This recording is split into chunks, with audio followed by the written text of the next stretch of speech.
Mizzou's quarterback competition still unfolding. Oklahoma figuring out its offensive line. What are the top storylines between Oklahoma and Missouri football coming up on Locked On Crossover Edition?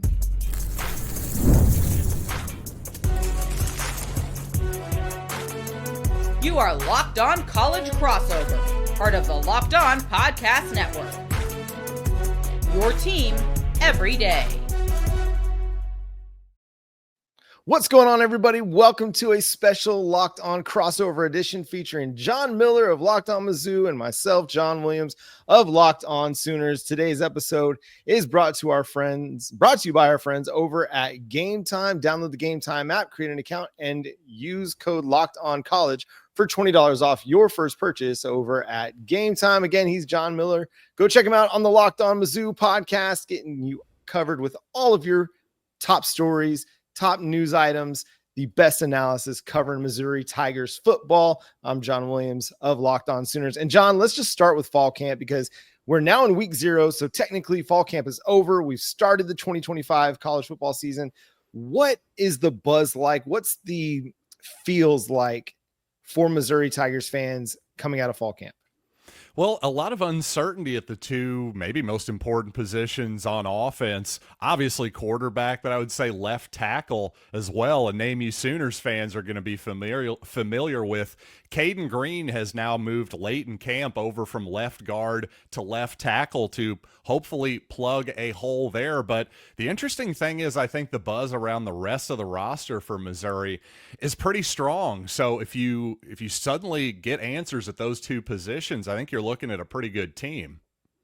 What do you think about wide receiver? Because you lose Luther Bird and you lose Theo Weiss, another former Oklahoma Sooner, off to the NFL. What's wide receiver going to look like for the Tigers?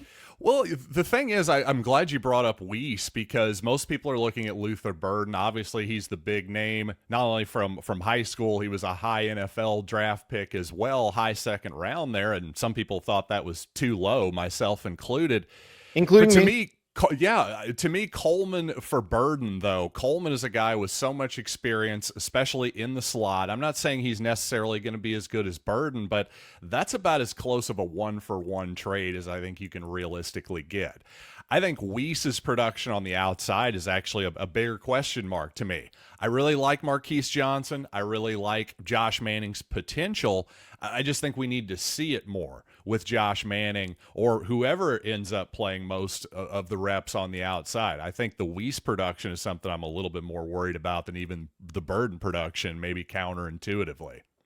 Well, I mean, he was a really good player. I mean, Theo Weiss, especially last year for Missouri, he was fantastic. We saw it in Oklahoma's game against the Tigers up in Columbia. He made huge plays, especially on the final few drives that helped Missouri get that win. So, I mean, he was clutch. I mean, in big moments, he came through for Missouri, and that's hard to replace.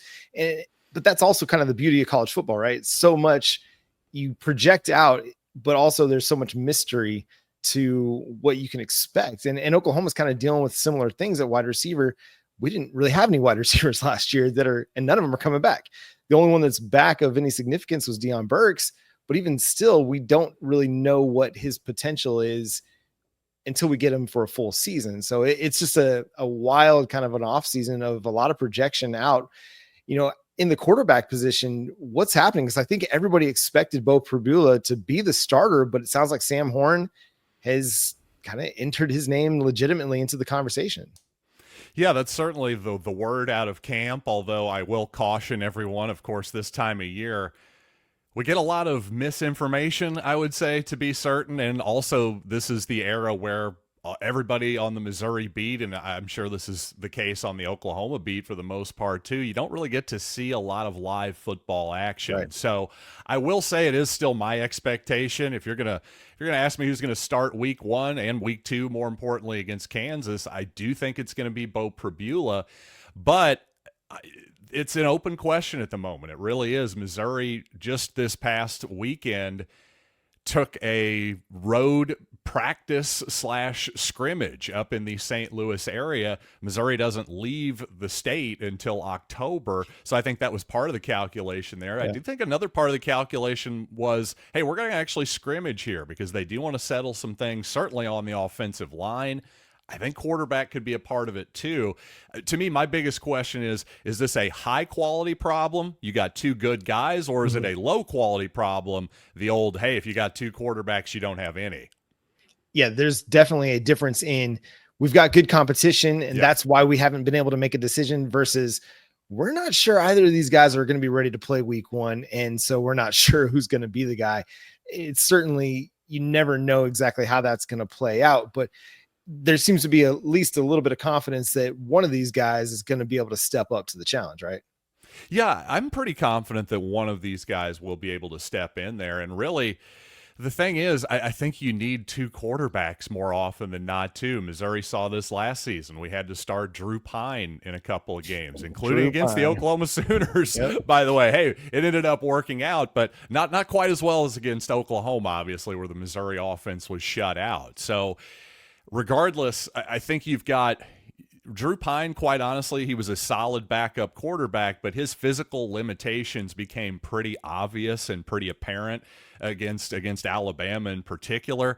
But I don't think we're going to have that problem if Sam Horn is the backup. He's at least a guy who's 6'4", athletic, can come in there and throw it at a major league baseball high type of quality level.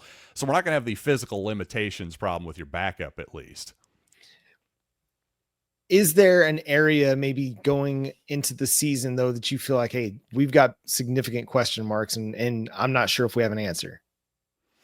I mean, other than those two positions, honestly, not really. And that's the good thing about this Missouri roster. I mean, you're going to ask, okay, cornerback, maybe. I wouldn't say it's a huge weakness, but I mean, it's all relative, right? I just don't think there are many questions on the Missouri front, the Missouri linebacker core, even the Missouri safeties. I think maybe you can pick some nits on the outside, but those are some guys with some experience now. It's not as though Missouri's just throwing young, unproven players out there. And if the defense is as good as I think it's going to be, well, obviously the back end doesn't matter as much. So again, I'm coming back really to obviously quarterback and left tackle.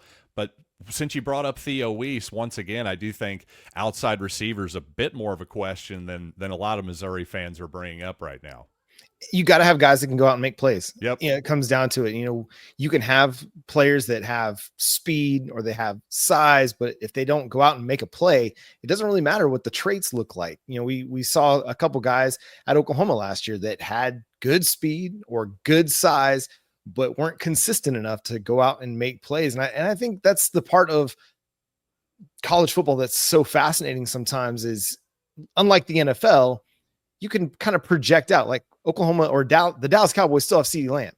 We know CeeDee Lamb's going to be great year in, year out until his contract is up and he's no longer part of the Dallas Cowboys. With college football, there's so much turnover that happens every single offseason that even though we can project out a little bit, it's still hard to know exactly what we're going to get. Yeah, totally. And I think that's true with Missouri. I think it's true for Oklahoma as well, a team that obviously has high expectations, has high hopes of bouncing back offensively. But hey, anytime you've got a new quarterback, a new offensive coordinator, a whole bunch of new receivers, I mean, you never know how it's going to play out. No, you don't quite know exactly how things are going to play out, but I think both teams have some high expectations for 2025. We'll talk about some of those things coming up next here on a Locked On Crossover Edition. Locked On Crossover Edition. I don't know where the overlays, not all the videos are in here, so we're gonna have to edit some of this. My apologies. All right, here comes Drip Drop. All right, folks, it has been awfully hot in the Midwest. I'm sure if you're in Oklahoma or Missouri or anywhere in between, you're aware of that. But if you're like me, you still want to get outside, be productive, actually hit a few golf balls on occasion. Well, that's where Drip Drop comes in, because when I'm on top of my hydration, I just notice everything works better. My energy, my mood, my focus, yes, even my broadcasting capabilities. That's why I love using Drip Drop. It's a doctor-developed and scientifically proven for fast hydration using the perfect balance of sodium, electrolytes, and glucose, to help your body absorb fluids quickly. And I got to say, these days, I love just throwing these packets in my golf bag. Then when I'm out on the course, I can dump it in my water, shake it on up, and I'm good to go for the rest of the round. So right now, Drip Drop is offering Locked On listeners 20% off your first order. Just head to dripdrop.com and use promo code Locked On College. That's dripdrop.com. Promo code Locked On College for 20% off. Stock up now before the heat hits hard.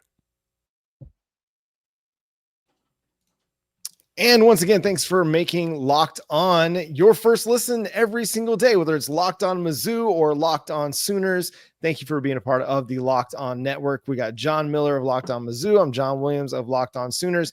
And we talked about expectations kind of briefly, but for Missouri, you mentioned they don't leave the state of Missouri for a while in the 2025 season.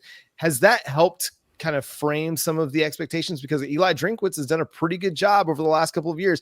I know I take my pot shots at Eli. I know I do, but he's done a good job over the last couple of years, overcoming some of the marginal success or average success, we should say, the first few years with the Tigers. Yeah, what was the question there? Sorry, I got lost in your insults to Eli Drinkwitz and wanted to choke you quite out. No, I'm kidding. Go ahead. Yeah. What was the question? No, the question was just coming into this season now with so much turnover, you've got a schedule that sets up pretty well. Are the expectations still pretty high? Looking at a 10-win season, competing for a playoff spot?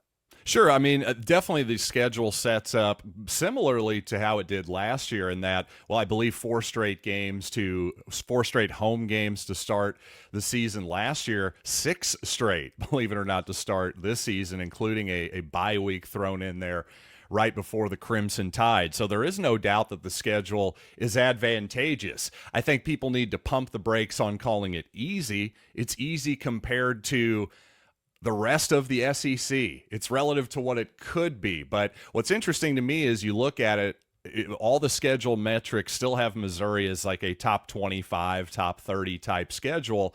And when you see similar schedule rankings for Tennessee, for instance, I just don't see the same level of national outrage. That 16th out of 16th really catches people's eye, but no doubt compared to the Oklahoma Sooners schedule, for instance, well, Missouri got a much better draw here the past couple seasons.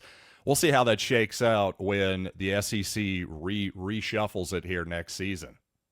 Well, I think the thing that is interesting about Missouri's schedule isn't that it's necessarily easy, because you have South Carolina, like in that first month of the season. Sure. You've got Alabama, like you mentioned, pretty early on in the first half of the year. And then that Kansas game, that's not one to sleep on. Could be tricky. Yeah, it's a rivalry. This is not your older brother's Kansas team. Like, this is a very good Kansas team that could trip up a Tigers team that, again, is working through a lot of turnover. Yeah, there's no doubt. I don't anticipate that happening. I think Missouri will take care of Kansas, but there's no doubt, especially with Jaden. I think it's important that Jalen Daniels, I think for Kansas, it's better that they're getting Missouri in week 2 instead of the traditional last week of the season, because Daniels is a guy who's a very good player, a very good college quarterback, but a guy who's been banged up at times in his career. So if he can get through the season, Kansas will probably outpace expectations, and they certainly have a better chance to have a healthy quarterback in week 2 than they would coming to Columbia in week 12. Probably a slight advantage for KU there. Yeah, it makes a big, big difference. That dude is so good, but he's just had such a hard time staying on the football field. And for Oklahoma, you talked about its schedule, but man, I don't think it's necessarily as difficult as what the metrics want to make it out to be. Yes, they have teams that are going to rank really high, like a Texas who's number 1 in the nation, Alabama who's top 5, Tennessee who's going to be a top 25, Mizzou who's just outside the top 25 in some places, but we're catching these teams in a turnover year. All those teams last year, you had a Jackson Dart at Ole Miss. You had an experienced Quinn Ewers at Texas. Now everybody's expecting Arch to be better, but will he be really good that first Red River Showdown? You're going from experienced quarterbacks in, Drew Pine. Even though he was the backup, he was an experienced guy that Oklahoma had to face in that one. So it's a little bit different to me that, yes, by the metrics, Oklahoma's schedule looks really, really tough on paper. But again, a lot of quarterback turnover aside from places like South Carolina and LSU with Garrett Nussmeier. Yeah. To your point, I think I'm expecting 2026 to be the real breakout season for Missouri, simply because, like you say, new quarterback, knew a lot of different stuff, new offensive line to a great extent. I think traditionally you do see that second year, that's when you see the real breakout. A lot of people have pointed that out. I'm certainly one of them.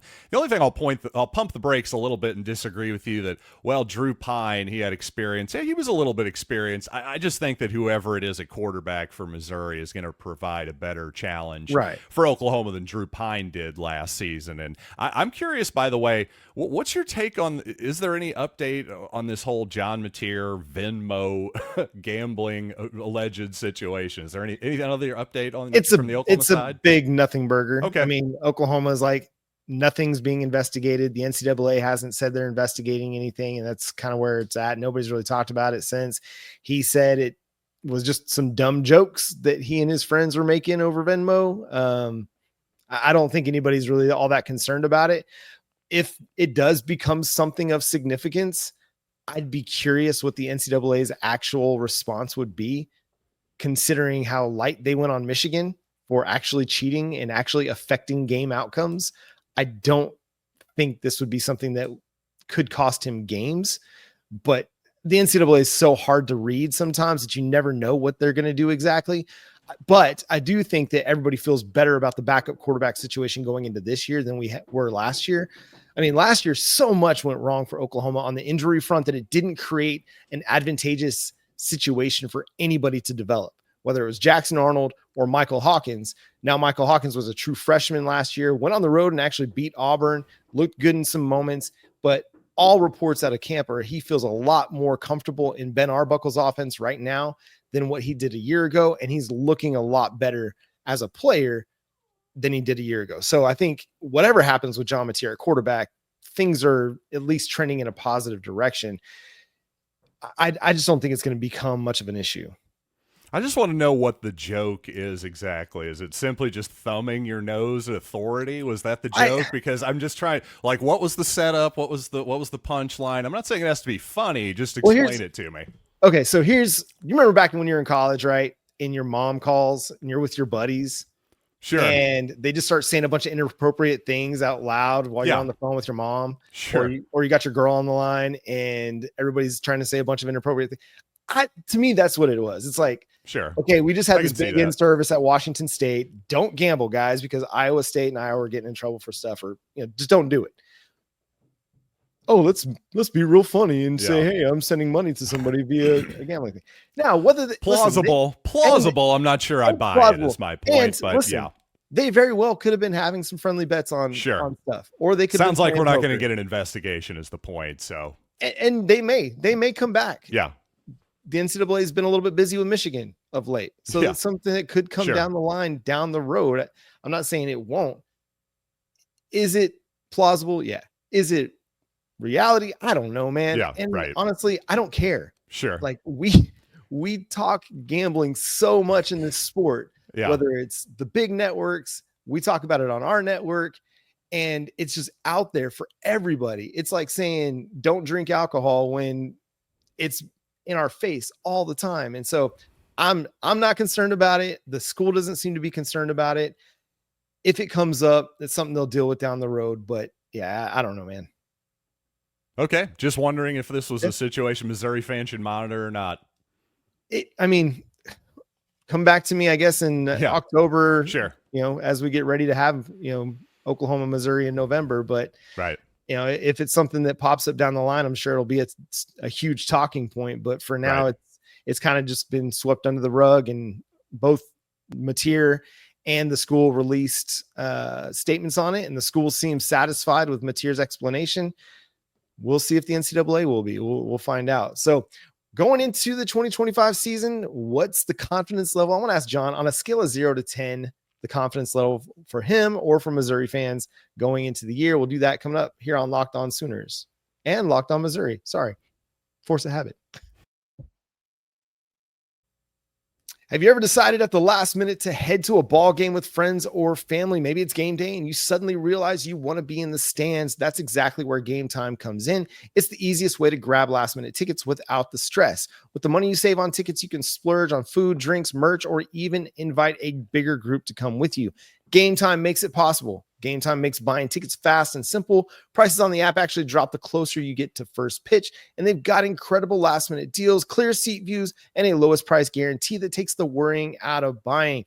Game Time is the official ticketing partner of Locked On Major League Baseball, making it easy to browse the app for St. Louis Cardinals games, Texas Rangers, Kansas City Royals, whatever you're looking for, you can do it in the Game Time app. So take the guesswork out of buying tickets with Game Time. Download the Game Time app. Create an account and use code LOCKEDONCollege for $20 off your first purchase. Terms apply. Again, create an account and redeem code LOCKEDONCOLLEGE for $20 off. Download Game Time today. Last minute tickets, lowest price guaranteed. And thanks again for making Locked On Mizzou and Locked On Sooners your first listen every single day. Shout out to all the everydayers out there. Tune in and subscribe wherever you get your podcasts. We're part of the Locked On Podcast Network, your team every day. So, John, on a scale of 0 to 10, how confident are you feeling in the Missouri Tigers contending for a playoff spot this year? Ooh, contending for a playoff spot. See, I was going to say 7.5, something like, but when you said contending for a playoff spot, yeah, that's lower confidence. I'm going to say 3 out of 10, something like that. I think they can get there, but would I bet on it?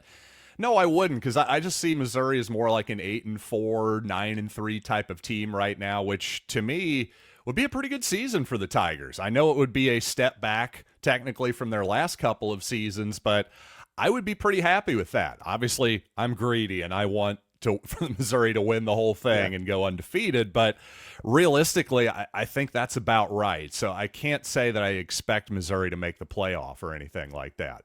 Yeah, it's hard because you do see some difficult games on the schedule, and I even feel the same way for Oklahoma, that I don't know that they're going to make the playoff, but I feel like they could get to November and kind of be in the hunt. Sure. But then they've got, Missouri, Tennessee, Alabama, and LSU in those final four, and that's very much going to tell the story of what their 2025 season looks like. Is there a game on Missouri's schedule or even over the back half that's like, we got to win that one if we want to be a legit playoff contender? Well, honestly, we probably got to win in Norman for the first time in since 1966. We're going to actually make the playoff. You're going to have to pull an upset, and really, I wouldn't view that as a huge upset. Although we were talking off the air a little bit. I think 7.5 is a little bit too high. Don't get me wrong. I think Oklahoma deserves to be favored, especially at this point in the season in Norman. I just think it should be more like 5.5, 6. So I'm quibbling a little bit here. But to me, I think that's one of those games, along with Missouri against Auburn, Missouri against Texas A&M. I mean, again, we can argue, quibble about the lines at this point all we want. I think in August, to me, I'm looking at those games as coin flips for the most part. So again, we'll look at it differently here in a couple months, but I don't know how I can have extreme confidence one way or the other if I'm Missouri or really about 6 or 7 of their opponents this season, including Sooners. Yeah, I think that's true for a lot of the games in the SEC. If anything, that's why I think it's going to be a wild season. It's going to be, from what we saw in 2024 when Vandy beats Bama and Oklahoma beats Bama and Ole Miss loses to Kentucky. You're like, well, what Vandy game played Texas a good ball game down in Nashville. Right, exactly. It's just going to be a wide open season too. And you look at a lot of the national polls and national power rankings, things like that. Everybody's just expecting Texas to be number one from start to finish, but man, that's a tough ask for any team, especially in the SEC. As you look at the SEC, what's who's kind of your favorite to win it all right now? Is it Texas? Do you have somebody else that you have in mind? I've been leaning toward Georgia all off season. I know they have some quarterback questions themselves, but to me, I just think they've earned the benefit of the doubt at this point. That's right. And all off season, I've kind of had the main 3 teams that everybody else has had, Georgia, Alabama, and Texas, kind of in their own tier.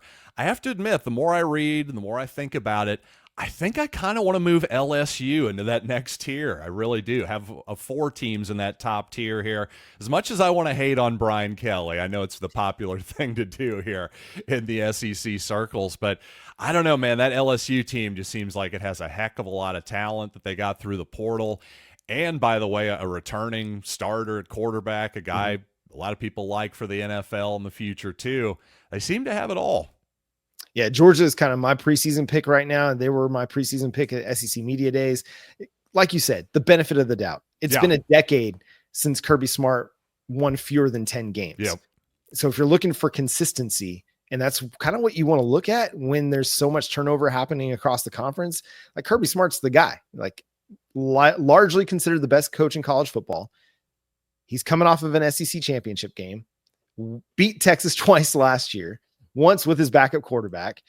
To me, Kirby Smart, I'm sure, is loving all of the bulletin board material, projecting somebody other than his team to go win it all. I agree with you. That's how I've kind of felt about it all off season. And speaking of feelings, I do want to ask you one thing here. What is the feeling in Norman, in Oklahoma circles about this Missouri game? Like, how big of a game is this? Or is this one you all have circled on the calendar? Or since, again, Missouri hasn't won in Norman since the moon landing, is this just a game you all are assuming you'll win at this point? I want to say it's one that people assume that Oklahoma will win, but that's largely based on history, right? Yeah. In the history of the matchup, Oklahoma has largely dominated the series, but it's got to be one that's circled on the calendar because it's the one that got away last year. Yep. Oklahoma had a chance to win that game and literally fumbled it away. So, you had a fall down situation, that allowed Drew Pine to connect with Luther Burden, to get Missouri into scoring position to tie the game late.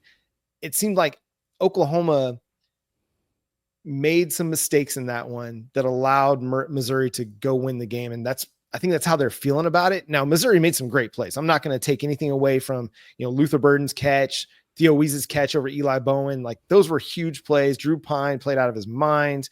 You got just enough pass protection against R. Mason Thomas to get the ball off in those situations. So I don't want to take anything away from him, but Oklahoma, I think, feels like they let that one get away. And so that's going to be one that they're going to have circled on the calendar. Like, we got to get this one back. It's also been since 1966 that Missouri has beaten Oklahoma in back-to-back seasons. Hopefully we're not going to set history straight. Like, we're not going to create a new trivia question out of this season, but there's so many games on the schedule for Oklahoma that are kind of coin flip games that they have to prove something, going to Tuscaloosa, going to Neyland Stadium and playing Tennessee there, welcoming, going to South Carolina. That's a game I think that they have circled on the calendar too, because that one was over in the first 5 minutes of the game after 3 straight turnovers to start the game and being down 21-0. They didn't really get a chance to show who they were against South Carolina. So I think this whole season for Oklahoma is a get right season. Like, you erase everything that happened last year, especially on the offensive side of the ball, and you look forward and you say, no, this is the year that we remind everybody who Oklahoma is. Well, I like you, John. I really do, but I truly hope your team does not get it right. Of course. Yeah. Nobody wants to see Oklahoma do well. And for a good reason. I mean, if Oklahoma does return back to the level of success that's expected in Norman, then that just creates a bit more of a logjam at the top of the SEC. And it creates a lot more of a difficult path for other teams to ascend the mountain, and Missouri and Oklahoma in particular, like, we're recruiting Kansas, we're recruiting, this area of the country, the middle Midwest. And it's big. Like, Missouri's going into Kansas, Oklahoma's going into Kansas to try and find players. Missouri and Oklahoma seem to be butting heads for a lot of recruits over the last few years. Recruits, for sure. Transfer portal guys. I mean, Oklahoma, thank God we spent all those months talking about Williams Nwaneri, huh? That oh really my gosh, paid that off was for both of us, huh? Yeah, just for him to end up at Nebraska. So good times. Yeah, hopefully Williams Nwaneri. But no, I mean, it may not be considered a quote unquote rival, but the historical and regional significance of this game, I think, is a lot of fun. And it's one of the things I was looking forward to about getting into the SEC. You don't play somebody over 90 times and not have some sort of energy and heat between Sure. the two. Both you and I are wrestling fans, so I think that's the right word, is right. Heat. There's heat Yeah, between love it. Oklahoma and Missouri fans, and even if we don't necessarily consider it a rival the same way we might consider Kansas for Missouri or Texas for Oklahoma, there's heat there, and it's a game that means something, and it matters a little bit. So I think everybody's excited for what it's going to be this year. Heat is life, brother. Great point. That's right. That's right. All right. Any parting things you want to say about Missouri before we get out of here? Honestly, not really. I just kind of wanted to get your temperature on how Oklahoma fans were feeling about this, and I think I've got it here. Actually, maybe just some general Brent Venables thoughts. How we feeling about Brent? I feel really good about Brent. Okay. It's a culture thing. He's established a really nice culture. I think so much of what happened last year can be attributed to injuries. You know, they practice physical. They're not holding back, and got a lot of guys banged up last year. Always a balance. Weren't able to get back on the field, and we'll see, man, if they have a reasonable level of health this year. Yeah. To me, they're an 8-win floor team. If they are healthy and things come together along the offensive line, they have a chance to get back to winning 9-10 games. We'll see if they do that. But that's the beauty of college football. We get to watch it all play out on the field every Saturday. I think they got a really wide range of outcomes, and Missouri kind of does too. So it should be really interesting. They do. And I think a lot of the hot seat talk is just based on what happened last year. I don't think there's much reality in that. So anyway, that's going to do it for this Locked On crossover edition of Locked On Mizzou and Locked On Sooners. Make sure you go check out Locked On Mizzou wherever you get your podcasts. It's free and available on all podcast platforms, and so is Locked On Sooners. Make sure you go check out The Portal with Brian Smith, Locked On's recruiting analyst, covering all the top recruiting storylines and transfer portal stuff and the college football landscape in general for your second listen of the day. But until next time, he's John Miller. We'll talk to him in November. I'm John Williams. What do they say? Go Zoo. M-I-Z? M-I-Z? Yeah, I think that's Eli Drinkwitz has done the M-I-Z thing. It's caught on. We'll go with that. Well, there you go. M-I-Z for them and Boomer Sooner.